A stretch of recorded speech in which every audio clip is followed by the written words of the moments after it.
What's up, guys? This is Astranox, Angel of Light in RTA. She has 15 skill ups and she is so annoying, man. She just keeps on silencing the enemy, and yeah, I mean, silence upon silence upon silence, and then they cannot do a thing beside using skill 1. It is brutal, so brutal. So I have her built on speed immunity, and she does have, a decent amount of speed, like low 200. I didn't go like full on speed on this hero because you get a bunch of combat shrewdness when the enemy goes, when they're attacking your allies, and you're just cycling super fast with her. So that's really cool. And I built her very tanky. My build, my gear, and the stats of my other heroes that I brought along with her are at the end of the video. So as you can see, like, having silence on the whole enemy team from a non-attack skill, meaning it will not trigger Ambitious Tywin's passive. So that's huge right there. And not having to worry about, landing a hit. So evasion-based heroes, that's something really good too. So of course it will trigger heroes like Politis, Selene. So you gotta worry about that. But in this case, like, I decide to bring Selene, right? Like, they have multiple non-attack skills. Sometimes the opponent just gives up because that silence is so powerful for one turn at the start. They're losing that whole turn, and then I'm able to just keep on silencing heroes one by one with the skill number 1. So I just go on the one that is about to go, the hero that is the biggest threat, the hero that might be able to cleanse the silences off of their team. So yeah, definitely a lot of stuff you can do with this hero. And I even bring her sometimes in teams that didn't even have any AoE attack, and that's definitely not how you want to draft this hero. I was just like picking this hero left and right because I'm trying to showcase her, but you definitely want to bring her in a team that will at least have one AoE attack, so you can at least like trigger her passive, right? Because it will remove one debuff from your whole team, and then you will get skill nullifier. This thing has a 3-turn cooldown, so I mean, that's strong. That's very strong. And you're able to do stuff like, she has immunity. Let's say they're using Ambitious Tywin, right? Well, the stun will get removed from your heroes, and then she will put the skill nullifier. So it's beautiful.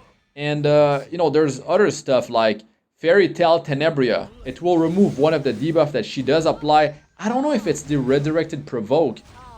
Actually, I think it is, because in one battle, maybe more than one battle, she uses it, and the resurrected provoke got removed from Light Angelica, from what I remember. So that is real dangerous right there. And like Cerise, if she opens up on your team, they're trying to cleave and they have an opener that's like Cerise, then it's gonna mess things up for them. And well, that's good for you because you're trying to stop cleave. But this hero is not only a hero that you can use to stop cleave, you can do all sorts of really annoying things.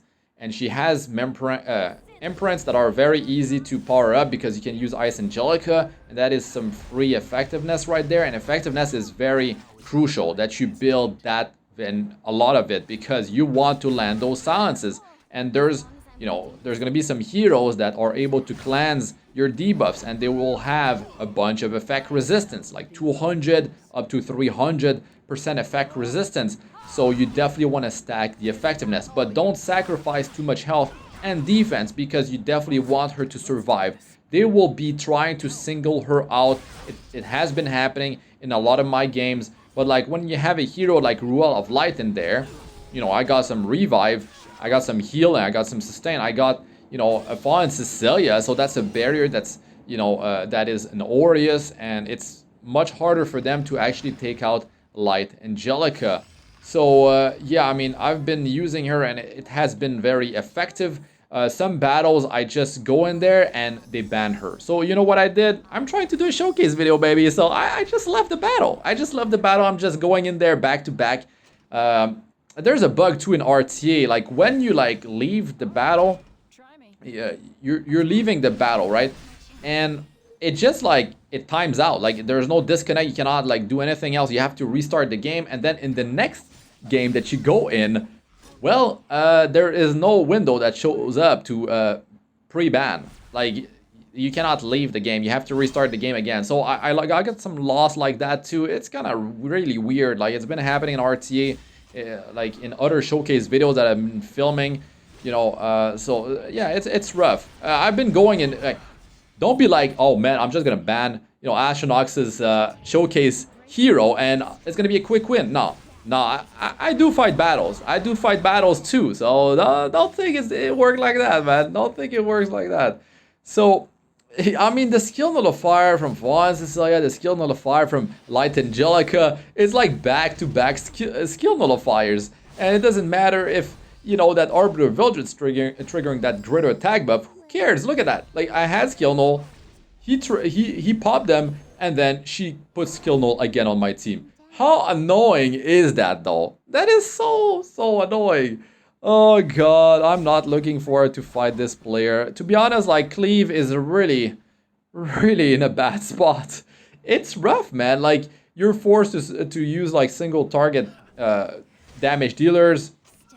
And I mean, yeah, it's really rough because sometimes you need to rely on heroes that attack the whole enemy team. So it's going to be triggering stuff like Light Angelica's passive. It's going to trigger stuff like Elena's passive. She's going to cut with the CR push and then put the invulnerability on the whole team. And then how are you going to pull your damage? So this team, I'm going hard with them silences. I'm looking for who's not silenced. And I'm locking this Sage Bell with constant silences. And it feels good. Yeah, he must have been real pissed off about that. And I'm even like silencing their Lilias because I don't want them to cleanse, to remove all these debuffs. So yeah, I just keep that thing going and it's been working pretty well. So if Sage Bell uses the AoE, it will be triggering the passive of Light Angelica if she doesn't get slept. So there's that to worry about, right? Like you gotta be careful, like try to keep him silenced. And if he's a fast Sage Bell, yeah, I mean, that's another thing. That's definitely another thing. Like, if he was able to go before I was able to go, yeah, I'd be... well, actually, I wouldn't be having such big issues because I have Fallen Cecilia.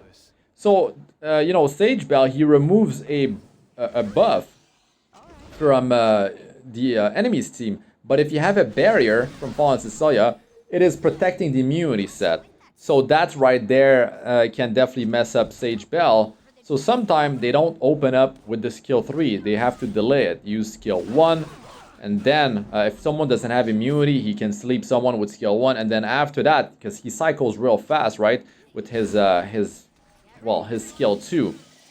So yeah, I mean, I've been having fun with her. It's definitely fun to use her, but fighting against her, that's another thing. That's completely different though. So yeah, this battle right here doesn't have AoE attack, and I just decided, you know what, I'll just bring her. I'll just bring her because if I can at least get the silence to go off at the start, then she did. Have a pretty big impact on the game if I'm able to land those silences across the whole enemy team and I can keep on doing that. Yeah. Could you imagine if she had a soul burn that allows her to get an extra turn and that skill 3 would be cycling even faster?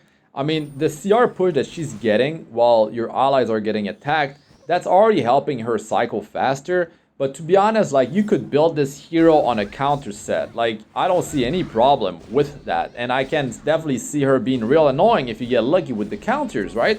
So, of course, you're not going to have as much speed. She's not going to be cycling as fast. But, since they're trying to target her often, counter attacks could be triggering. And that means that's a silence on them. If they're already silenced, well, that's a CR pushback on them. Actually, that doesn't work. Because if it's their turn and they're attacking you, they don't have combat units anymore. They're going to be at 0 after the end of their turn. So that doesn't work, actually.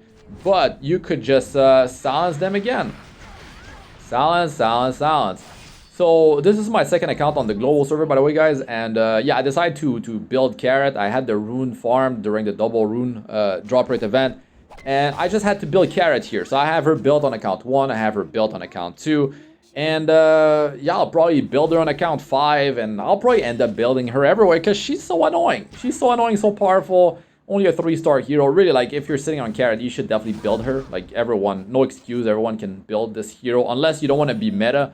You know, that's not really my style to just be full meta. But, you know, when I showcase new heroes and all that, I mean, if you want to be effective, you gotta bring some meta heroes. But I do like to switch things up and not be so meta sometimes. It's a lot of fun. You know, switch it up and be different. And sometimes it surprises the opponent. And something I've noticed with Light Angelica is that some players don't really know her kit.